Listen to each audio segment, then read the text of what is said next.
다 같이 사도신경으로 신앙 고백하겠습니다.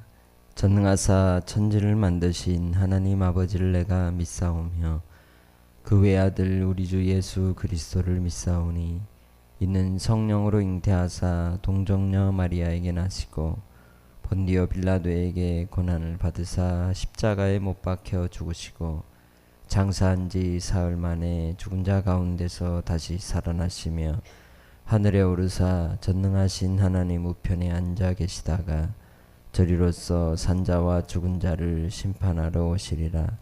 성령을 믿사오며 거룩한 공예와 성도가 서로 교통하는 것과 죄를 사하여 주시는 것과 몸이 다시 사는 것과 영원히 사는 것을 믿사옵나이다. 아멘. 오늘도 주의 은혜 가운데 한 날을 새벽을 깨우며 주께 나와 기도하게 하시니 감사합니다.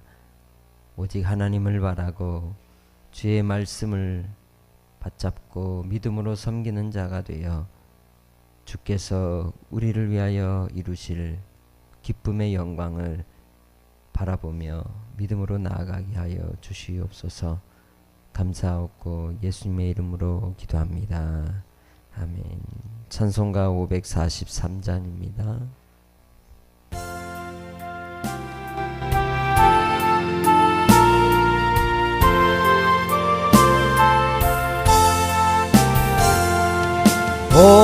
어려운 일 당할 때 나의 믿음 적으나 의지하는 내 주를 더욱 의지합니다. 세월 지나갈수록 의지할 것뿐일세. 아흔 일을 당해도 예수 의지합니다. 성령께서 내 마음 밝히 비춰주시니 인도하심 따라서 주만 의지합니다. 세월 지나갈수록 의지할 것뿐일세. 무슨 일을 당해도 예수 의지합니다. 밝을 때의 노래와 어두울 때의 기도로 위태할 때 도움을 주께 간구합니다. 세월 지나갈수록 의지할 것뿐일세. 무슨 일을 만나도 예수 의지합니다. 있을 동안에 예수 의지합니다. 천국 올라가도록 의지할 것뿐일세. 세월 지나갈수록 의지할 것뿐일세. 무슨 일을 당해도 예수 의지합니다. 하나님 말씀 요한복음 4장 43절에서 54절 말씀입니다. 한 목소리로 함께 읽겠습니다. 이틀이 지남에 예수께서 거기를 떠나 갈릴리로 가시며 친히 증언하시기를 선지자가 고향에서는 높임을 받지 못한다 하시고 갈릴리에 이르심에 갈릴리인들이 그를 영접하니 이는 자기들도 명절에 갔다가 예수께서 명절 중 예루살렘에서 하신 모든 일을 보았음이더라.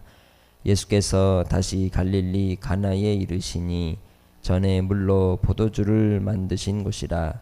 왕의 신하가 있어 그의 아들이 가브나움에서 병들었더니 그가 예수께서 유대로부터 갈릴리로 오셨다는 것을 듣고 가서 청하되 내려오셔서 내 아들의 병을 고쳐 주소서 하니 그가 거의 죽게 되었습니다. 예수께서 이르시되 너희는 표적과 기사를 보지 못하면 도무지 믿지 아니하리라. 신하가 이르되 주여 내 아이가 죽기 전에 내려오소서. 예수께서 이르시되 가라 내 아들이 살아있다 하시니 그 사람이 예수께서 하신 말씀을 믿고 가더니 내려가는 길에 그 종들이 오다가 만나면서 아이가 살아있다는 가거늘 그 낫기 시작한 때를 물은즉 어제 7시에 열기가 떨어졌나이다 하는지라.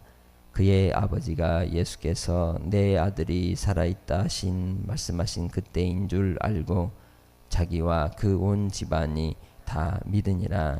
이것은 예수께서 유대에서 갈릴리로 오신 후에 행하신 두 번째 표적이니라. 아멘. 요한복음을 우리가 읽을 때 주의하여 보면 그 요한복음의 말씀들이 마치 자전거의 바퀴가 두 개이듯이 그렇게 두 가지 이제 짝을 맞춰서 말씀이 같이 움직이는 모습들을 볼 수가 있습니다. 요한복음의 2장에서 4장까지의 이 부분의 전반부에 나타나는 내용들을 보면 가나의 이제 가버나움 곧 갈릴리 지역에서 행하신 표적에 대해 말씀하시는데 그 표적이 두 가지로 두 번째 표적을 오늘 본문 말씀할 때에 바로 이 왕의 신하의 아들이 이제 죽을 병에서 고침을 받는 내용이죠. 그 내용을 2장에 나오는 가나 혼인잔치의 이 말씀과 함께 연결하여서 함께 이 한 큰 대목으로 나오고 있는 것을 볼 수가 있습니다. 그런데 그 사이에 이 나타나는 말씀이 바로 사마리아에서 영적 부흥의 역사, 구원의 역사의 장면이 나타나게 되는 것을 우리는 볼 수 있죠. 그런데 가나 혼인잔치 뒤에 일어난 사건은 어떤 사건이었냐면 예수님이 유월절이 되어서 어디에 올라가셔요? 예루살렘에 가시고 성전에서 사람들이 이 성전 안에서 소와 양을 팔고 비둘기를 팔고 또 돈 바꾸는 모습들을 보고는 한 예수님께서 화를 내시면서 아버지의 집을 장사하는 집을 만들지 말라고 책망하시는 모습이 나타나게 됩니다. 이러한 이 장면의 연결 속에서 우리에게 가르쳐 주시고자 하는 교훈이 무엇인가? 요한복음을 기록하신 이유는 바로 그 모든 행하신 일들을 통하여 예수 그리스도를 믿어 구원에 이르기 위함이라고 말씀합니다. 요한복음 속에서 이 가나 혼인잔치의 이 말씀은 이 물이 포도주로 변하는 놀라운 역사를 통해 그 혼인잔치의 큰 기쁨을 주신 그 은혜를 우리에게 보여주심으로써 사람이 할 수 없는 일, 오직 하나님만이 참 신이신 우리 하나님만이 하실 수 있는 일이심을 표적으로 보여주셨죠. 4장 오늘 본문에서도 바로 이 갈릴리 가나에서 이제 이 가버나움 지역에서 일어난 본문의 사건을 통하여 이 바로 이 왕의 신하의 아들이 죽게 된 그러한 과정 속에 예수님이 말씀하심으로 그가 고침을 받고 이제 깨끗게 낫게 되는 살아나는 역사를 보여주심으로써 예수 그리스도께서 누구이신지를 드러내고 있는 것입니다. 갈릴리 지역에서의 예수님의 그 행적들을 통하여 우리는 요한복음 1장에 전제하고 있는 처음 시작하는 요한복음 전체의 예수님이 누구이신가라고 할 때에 그 예수님은 하나님이시고 곧 말씀이심을 우리에게 교훈하시고 있습니다. 그 말씀이 이 땅에 사람으로 오셔서 우리 가운데 거하셨지만 빛을 사람들이 싫어함으로 예수님을 배척하고 떠나버렸지만 예수님을 영접하는 자들은 하나님의 자녀가 되는 권세를 받게 된다라고 이제 요한복음 1장이 우리에게 가르쳐 줍니다. 그러면서 바로 예수 그리스도 안에 바로 하나님의 본체의 형상이 있으며 예수 그리스도를 본 자가 곧 하나님을 본 자가 되고 그 말씀이 육신이 되어 우리 가운데 거하심으로 아버지의 독생자의 영광이요 은혜와 진리가 충만하게 거하셨더라라고 증언하고 있습니다. 그것이 본문 이제 요한복음 4장에 이 왕의 신하의 아들이 살아나는 역사를 통하여 우리에게 드러내고 있습니다. 우리는 믿는다가 할 때에 과연 무엇을 믿습니까? 기도의 응답에 대하여 믿습니까? 주님이 기적을 일으키시고 나의 삶에 놀라운 역사들을 이끌어내심으로 내 삶을 개입하심으로 나타나는 흔적들, 그 사인들이 내게 믿음의 근거가 되는 걸까요? 그렇지 않다는 겁니다. 왕의 신하는 자기 아들의 병고침을 위해서 죽게 된 상황에서 고침을 원하여 바로 예수님께 찾아와서 이제 간절히 고쳐주기를 간구할 때에 예수님께서 그를 위하여 말씀하시기를 바로 네 아들이 살아있다라고 하는 그 말씀만을 가지고 그 말씀을 믿고 갔다고 말합니다. 우리에게 있어서 바로 믿음은 하나님의 말씀에 있는 것입니다. 주의 입술에서 떨어지는 말씀, 그것이 곧 우리의 믿음인 줄 믿습니다. 우리의 신앙의 근거는 하나님의 말씀에 있습니다. 성경을 귀히 여기지 않고 성경을 사랑하지 않고 하나님께서 우리에게 주신 바 그 교훈의 말씀들을 귀하게 받들고 또한 소중히 여기지 않는다면 우리의 믿음은 헛것이라고 말할 수 있습니다. 그 많은 일들이 기적이 일어나고 능력을 행한다 할지라도 나더러 주여 주여 하는 자가 천국에 들어가지 못한다고 주님은 분명하게 경고하고 있습니다. 표적과 기사와 능력으로는 결코 구원받을 수 없다는 것이죠. 그래서 예수님께서도 누가복음 11장에서도 29절에 요나의 표적밖에 너에게는 보일 표적이 없다고 이 세대를 주님께서 악하다고 하시면서 책망하셨습니다. 끊임없이 예수님이 십자가에 못 박히실 때까지도 사람들은 그 예수님 십자가 밑에서 뭐라고 조롱했습니까? 너를 구원해내라. 네가 하나님의 아들인 증거를 보이라고 말합니다. 그러나 예수 그리스도께서 하나님의 아들이심의 증거는 바로 주의 말씀이심에 있다는 것입니다. 오늘 우리가 믿는다라고 할 때 그 믿음은 내게 놀라운 응답이 있고 또한 내 삶에 놀라운 변화들이 일어나는 것들이 아니라 주님이 나를 찾아와 주셨고 그 말씀을 통해 나를 알아주셨고 그 말씀으로서 나를 살려주신 그 은혜를 단순하게 순전한 믿음으로 받아들이는 데 있다는 것입니다.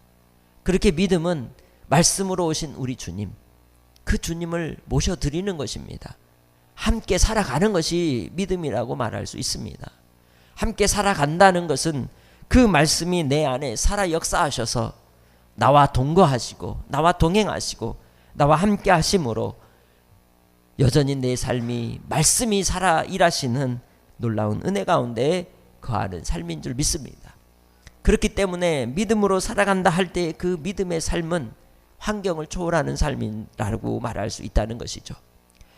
바로 이 갈릴리에서는 결국 영적 부흥이 일어나지 않았습니다. 왜? 그들은 표적을 구하고 어린아이에 죽었다 살아나는 죽음의 직전에 간 그 아이가 살아나는 모습을 보면서도 온 집안은 믿었을지 몰라도 그 지역에 그 주변에 그 행하신 표적을 따라서 신기하고 놀라워할지는 몰라도 구원 얻을 만한 믿음이 되지 못했다는 것이죠. 반대로 사마리아에서는 어떤 일이 일어났습니까? 주의 말씀을 듣고 그 말씀을 통하여 바로 그 동네가 온전히 구원의 기쁨 속에서 영적 부흥을 맛보는 역사가 일어났던 것입니다. 우리의 삶에 있어서 우리는 믿음으로 살아간다 할 때에 기도 응답도 있고 하나님께서 치유의 역사도 있고 우리의 삶을 변화시키시기도 하고 또 우리에게 놀라운 역사를 통하여 하나님이 승리를 맛보게 하실 수도 있지만, 승리를 맛보지 못한다 할지라도, 기도의 응답이 없다 할지라도, 또 우리의 삶에 아무것도 이루어지지 않은 것 같은 상황이라 할지라도, 현실은 변하지 않은 것 같다 할지라도 여전히 우리 예수님은 말씀이시고, 말씀이신 그 주님이 세상을 창조하셨고, 그 주님이 나와 함께 하시고 성령을 부어주셔서 성령으로 말미암아 하나님의 나라의 백성임을, 하나님의 자녀임을 확증하셔서 내가 자녀된 권세를 누리며 오늘을 살게 해주셨음에 감사하는 삶이 되시길 주의 이름으로 축복합니다. 그렇기 때문에 믿음으로 산다라고 말할 때 그 믿음으로 살아가는 삶의 증거가 무엇이냐? 그것은 바로 은혜와 진리가 우리 안에 또한 충만함인 줄 믿습니다. 사마리아의 영적 부흥의 역사를 통해 그들에게 은혜가 넘쳤고 진리의 말씀이 그들을 자유케 해주셨습니다. 요한복음 8장에서도 예수님을 찾아온 헬라인들에게 뭐라고 말씀합니까?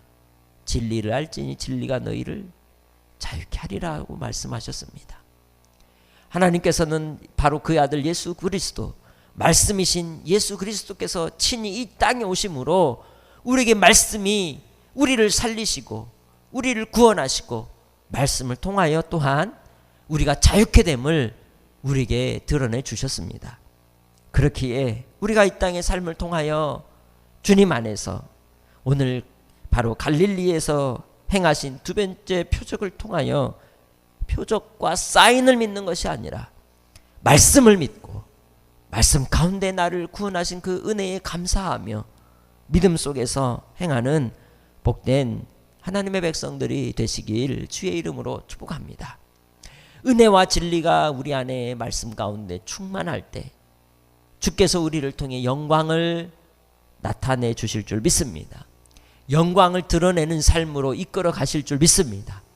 그때에 자녀된 권세를 누리며 주님 안에서 우리가 하나님의 백성으로서의 열매를 맺고, 그리고 또한 그 열매를 따라 하나님이 우리에게 필요를 공급해 주시고 우리의 간구하는 바를 들으시는 줄 믿습니다. 그렇기 때문에 먼저 우리가 말씀 안에 내가 거하는 것이 우선순위라는 것이죠. 너희가 내 안에 거하고 내 말이 너희 안에 거하면, 이것이 믿음이라는 것이죠. 말씀 안에 거할 때 말씀을 따라 우리는 무엇이든지 원하는 바를 주님이 들으실 줄 믿습니다.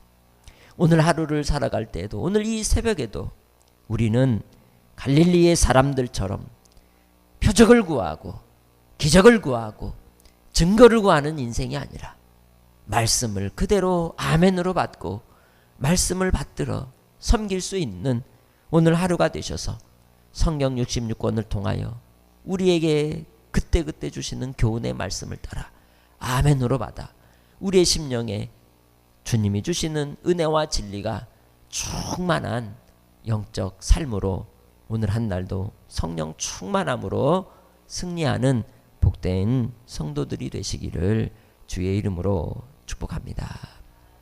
살아계신 아버지 하나님, 혹 우리가 주님 안에 살아가면서 종교적인 열심을 따라 표적을 구하고 증거를 구하는 어리석은 인생으로 살아가지 않는지 돌아봅니다.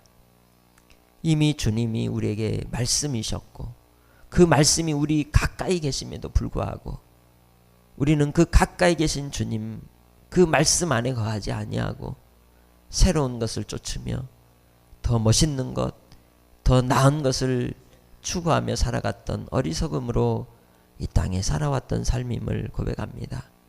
아버지 하나님, 우선순위가 뒤바뀐 채 땅의 일을 위하여 수고하고 애쓰며 하늘을 바라보지 못하는 영적인 삶으로 하나님께 나아가지 못한 우리 어리석음을 불쌍히 여겨주시고 말씀 가운데 우리에게 명하신 하나님의 진리의 생명으로 오늘도 양식 삼아 살아가게 하여 주시옵소서. 사마리아의 여인과 사마리아 동네에 영적 부흥이 일어났던 것은 주님이 기적을 행하고 표적을 드러내심이 아니라 말씀을 사모하던 이들이었고 하나님을 예배하기를 간절히 바라던 이들이었고 주님을 사랑하는 이들이었기에 주것에 그것에 부흥의 역사를 이루셨습니다. 오늘 갈릴리에 말씀이 있는 것 같으나 영적 침체에 빠져있는 그 어둠의 그늘 속에 믿음 있는 왕의 신하의 가정 위에 하나님께서 은혜를 베풀어 주셨던 것처럼 오늘 이 새벽에 나온 하나님의 백성들에게 말씀을 사모하며 하나님을 사랑하고 또한 아버지의 뜻을 받들어 양식 삼아 나아가는 귀한 종들 위에 하늘의 은혜로 채워주셔서 진리가 충만하고 우리의 심령이 이 세상의 악한 세대 속에서도 흔들리지 않고 요동치 않으며 오직 아버지의 영광을 위해 나를 부르신 부름의 상을 위하여 변함이 없이 달려갈 수 있는 복된 성도들이 되게 하여 주시옵소서. 주의 말씀이 오늘도 우리의 심령에 충만하여서 그 말씀이 일하심을 보게 하시고 아버지 하나님 앞에 오늘도 주님의 말씀이 내 안에 있어 기도하는 바를 들어 응답하여 주시사 참으로 우리가 하나님의 자녀임의 증거를 나타내 주시고 또한 이 땅의 삶을 통하여 더욱더 생명의 복음으로 믿지 않는 영혼들, 죽어가는 영혼들에게 그리스도의 사랑을 열매 맺는 삶이 되게 하여 주시옵소서.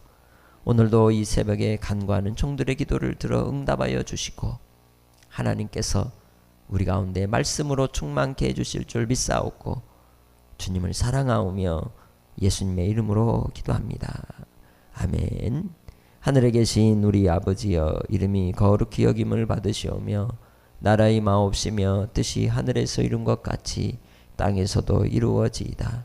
오늘날 우리에게 일용할 양식을 주옵시고 우리가 우리에게 죄 지은 자를 사하여 준 것 같이 우리 죄를 사하여 주옵시고 우리를 시험에 들게 하지 마옵시고 다만 악에서 구하옵소서. 대개 나라와 권세와 영광이 아버지께 영원히 있사옵나이다. 아멘.